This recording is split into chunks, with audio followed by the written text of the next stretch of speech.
Power be powering in that. Yeah, I'm back, man. I'm a bit late. I ain't gonna lie. I watched the episode as soon as it came out, and I've left it about 2 or 3 days. Rewatched it today, and I'm here for the review. I ain't gonna be here too long. I want to give an overhaul of what I saw, how I feel. Did I enjoy myself? Yes, I enjoyed myself. But was it as good as episode one? No. Should it have been as good as episode one? No, because that was the start. It was the premiere of the new season. But also, there is a slight bit of me that would have liked it to be a bit more exciting, considering it's the last season and we've only have 10 episodes and now we're 2 in already. But that was just a little bit of the savage bias in it. You do need to pave the pathway to the grand finale. You do have to set some groundwork. You do have to indulge into all these characters in a short space of time and what they've done. And what I found from this episode was a lot of consequences to people's actions. You know what I mean? People's decisions in life have consequences always. And we really saw that in this one. It picked up with about a month after the previous episode. And you've now got Tariq, who's broke and he's struggling to pay to even be at school. Braden, his family's leaving the town. They're leaving New York, it seems. They're obviously their finances are low because their uncle scammed them. Not to mention the sister in the previous episode got kidnapped. Braden's working for an estate agency while there's a realtor for his cousin, which is kind of funny that any family member is going to give him a job after what previously happened. You got Tasha went from dishing out like Chanel handbags and that to Keisha to stocking shelves at Walmart in some next town. You got Diana, she's pregnant now. Consequences to joining the life when all her dad wanted her to do was go to school.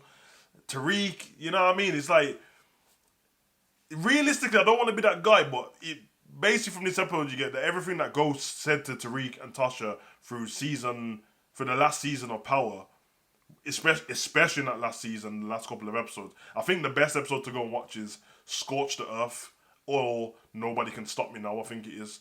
Those 2 episodes is a lot of Ghost telling Tariq, I want the better life for you, I want you to have everything I never had. And Tariq went back on that, and now his format is back into this spot where he can't sell drugs because Noma told him not to sell drugs. And he can't have a job. We've got him in this one where he ends up stealing his car back from 2-Bit, but he starts off this episode with a broken down car. He breaks down and he doesn't even have Uber money to get back. He has to have Braden. There is a part in this where Braden meets a woman who's talking about, yo, you're still dealing. I feel like she's a bit of a spy. I don't think she actually wanted drugs. I think she's trying to check out the competition. Effie, again, consequences. She helps out Noma trying to get the Russians on board with a drug deal, but at the same time, it's showing her that she wants to be an engineer, wants to join the course, but the life takes over again and she misses an appointment. We got flashbacks in this from Monet of a younger life. I didn't really like it. You know what I mean? Like it didn't really hold much weight. I was happy with her saying what happened between her and Lorenzo and Kane when she was a younger woman than actually seeing it. But okay, I get it. Artistic direction, showing that like Kane has kind of been doomed from he was a baby. There's a point where she's riding New York with a gun. Police pulled her over and she actually hides the gun under Kane in the car seat. And you just know from there, judging by the character we know of Kane, he was going to be doomed from the beginning.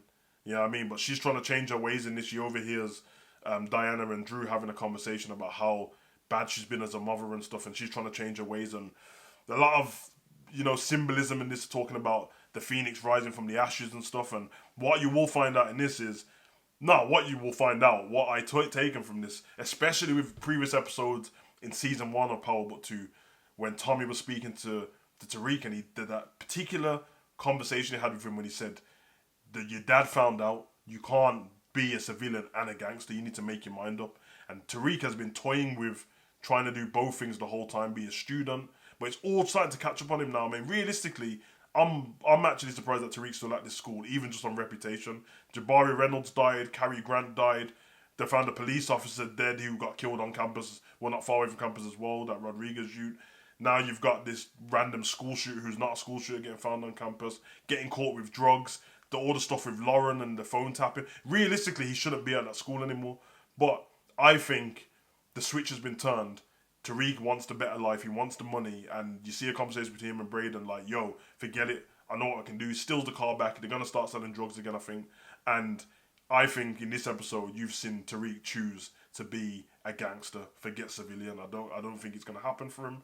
Hopefully, in the end, it works out for him. But I feel like the downfall's going to be somewhere in this. Either Tasha's going to die and it's going to send him over the edge and make him a ruthless gangster, or everything's going to work out for him and he ends up being a smart gangster and does what his dad couldn't do and break away from the life. But it feels like it's not going to happen.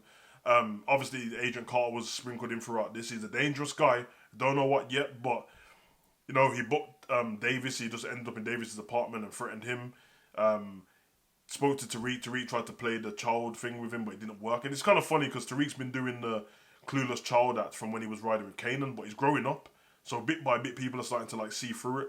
It didn't work out, and he even says to Tariq, I can see you're a good liar, man. You can controlling your breathing, you smell like your dad. It's crazy that they went through all of that, man. So it's very interesting what happens next. You've got the side stories with Noma and Obi as well. He actually got arrested at the end by Davis because he's talking about the green cards and the connection. And it feels like to me that obviously Noma's losing him and starting to not trust him as much. I feel like the dangling carrot she always had to keep him on side was the fact that, you'll get your green cards at the end of this for your brother. But now it's someone else has done it for him. It kind of means that he doesn't need her anymore. I'm interested to see though, because his brother's obviously in New York now with the green card. So I want to see who his brother is and if he ends up helping. But I think Obi in the end will end up helping Tariq. And I've always got this inkling with Effie that she might end up taking Noma's spot. And maybe from the help of Tariq. Maybe that's what happens in the end. Maybe Tariq ends up leaving the life, pass everything over to Effie because she wants to be a drug dealer. Who knows? It might be, Braden. But we'll find out, man. But I'm going to leave it there. Let that settle. Catch the next episode on Friday. And I'll be back again. Let me know what you think in the comment section. Run.